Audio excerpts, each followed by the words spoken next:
Mr. Speaker, my questions are two. And actually, Mr. Speaker, if you read my first question in this statement, it was very clear. And I'll repeat it for the purposes of the IG. Now that the CS has said that he has no eyes and he has no ears. The question was the circumstances that led to the death of Mr. Albert Omondi Ojwang, including a detailed account of events surrounding his fatal injury. The DIG has stated that around 23:35, Albert was booked at the Central Police Station.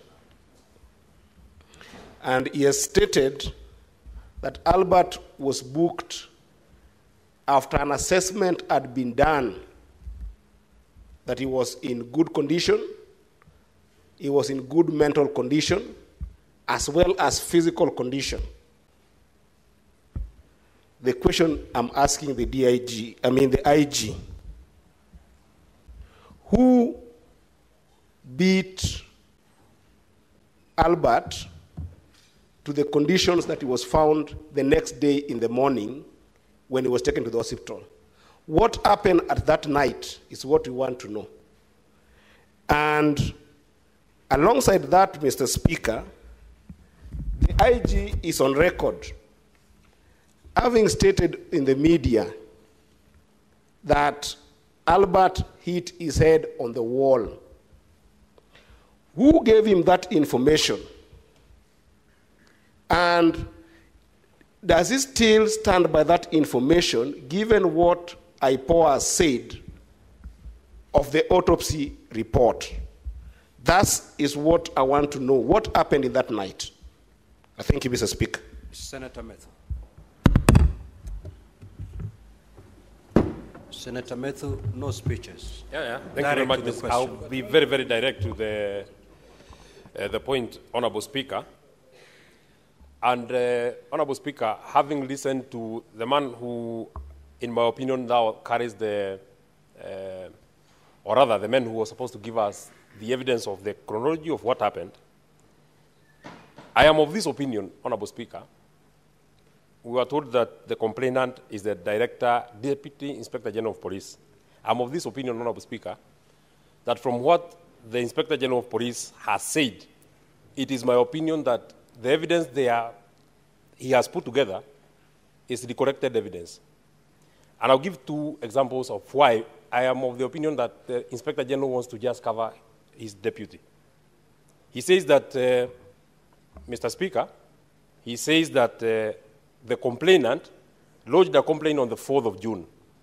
There are 4 officers that he has said who were supposed to go, or rather, who were to take the statement from the Inspector General of Police. May I take you to the 5th of June when he has said 2 letters were made. One, they first received the response from the EACC on the 5th of June. They wrote another letter to the CAK on the 5th of June. On the same day, they received a letter from the CAK. Once they were satisfied that there is a case to answer, the officers went to arrest Albert. Now, Mr. Speaker, the officers arrived in Kisii at 12:55. Walking back, it is 307 kilometers from Nairobi to Kisii. If indeed they left Nairobi after they were satisfied, unless these letters were being done before government opens offices, I know that government opens offices at 8 in the morning. If they did a letter, for example, to the CAK at 8, and they got a response at maybe 8:15, if the government is so swift, then it means that they drove to Kisii in less than 3 hours. This, Mr. Speaker, cannot have happened unless there is further evidence that of how. No, we have been told that they didn't fly. We have been told that Senator they drove Methu, to Kisii. don't engage your colleagues, just proceed. Oh yeah, they drove all the way to Kisii. And they go to Kisii from what the Inspector General of Police has told us at 12:55 hours. Honorable Speaker, that already raises eyebrows that this evidence has been reconstructed. This is not original evidence. This is not a true record of what happened to Ojwang. And I am very sad that the Inspector General of Police, in my opinion, I'm giving my opinion, a parent who is here. Just ask your question. So that is my question. My second question. And Honorable Speaker, I don't know why colleagues have a problem. Order, honorable senators. Just One, let me just direct you. I will not take any points of order. We have just suspended the sitting. We are here not strictly enforcing the standing orders. Allow the honorable senators, you've made a basis for your question, proceed to ask the question. You know, Mr. Speaker, we are here because we want to know what happened to Albert Ojwang. If any information can help us know what happened to Albert Ojwang, then it will help us move. Maybe finally, may I know from the Inspector General of Police, once it was established in the morning that Albert was unconscious and he was being rushed to hospital, the choice of Mbagathi Hospital instead of Kenyatta National Hospital, just a question to maybe to help in the investigation, because I've seen from Central Police Station to Kenyatta National Hospital via Hospital Road is 5.1 kilometers. To Mbagathi is 5.8 kilometers via Valley Road. Mr. Speaker, I would have imagined that there are better facilities and there are better facilities at Kenyatta National Hospital, and being a hospital that is nearer the Central Police Station, Honorable Speaker, I would have expected that is where Albert would have been taken. Thank you. Senator Osotsi.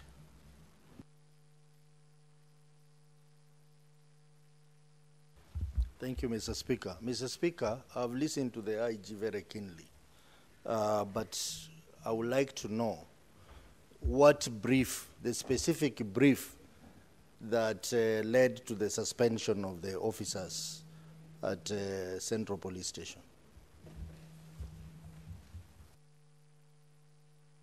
Senator Bone. Mr. Speaker, my first one is to CS Murkomen. Mr. Speaker, patriots in this country fought against detention without trial, and CS Murkomen, I assure you, they are going to fight against extrajudicial killings, especially within police custody. The question is this, CS. The Deputy Inspector of Police, Mr. Eliud Lagat, went against the provisions of Chapter 6 of the Constitution, went against the provisions of the National Police Act, specifically Section 17, and in general, the Leadership and Integrity Act. You, as a member of the National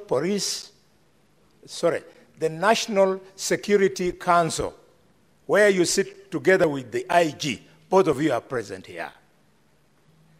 Why have you found it difficult to advise the necessary authorities that Eliud Lagat be dismissed from service? My next question, Mr. Speaker, is to CS, not CS, to the IG Kanja. IG Kanja, Kenyans who know you, we have a lot of respect for you because you are the officer, unknown to some people, who defeated the terrorists at Dusit 2 Hotel. We know you as a serious police officer.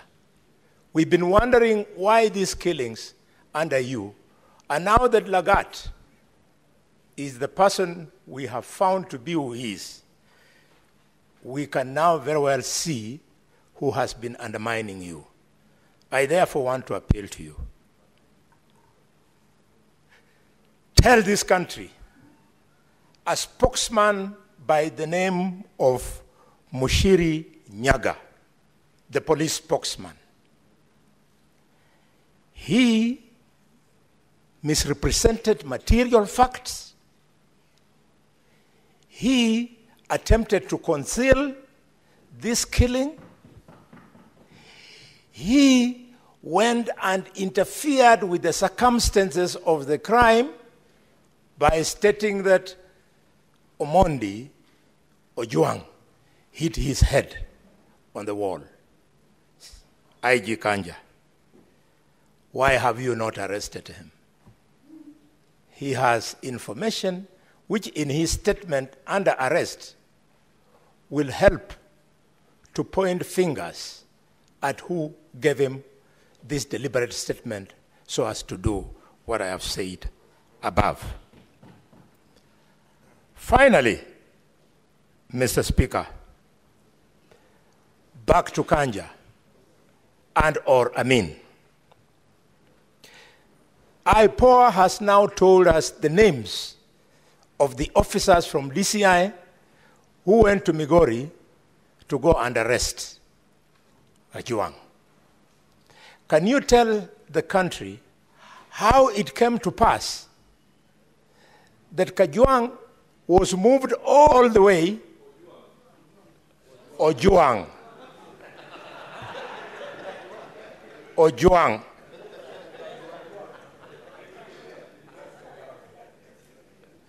that Ojwang was moved all the way, hundreds of kilometers, contrary to the provisions of normal procedure that would have required that he be taken to the nearest police station in the jurisdiction where he committed, quote unquote, the said crime, and that if he needed to be moved, a magistrate needed to give permission for him to be moved all the way to Nairobi.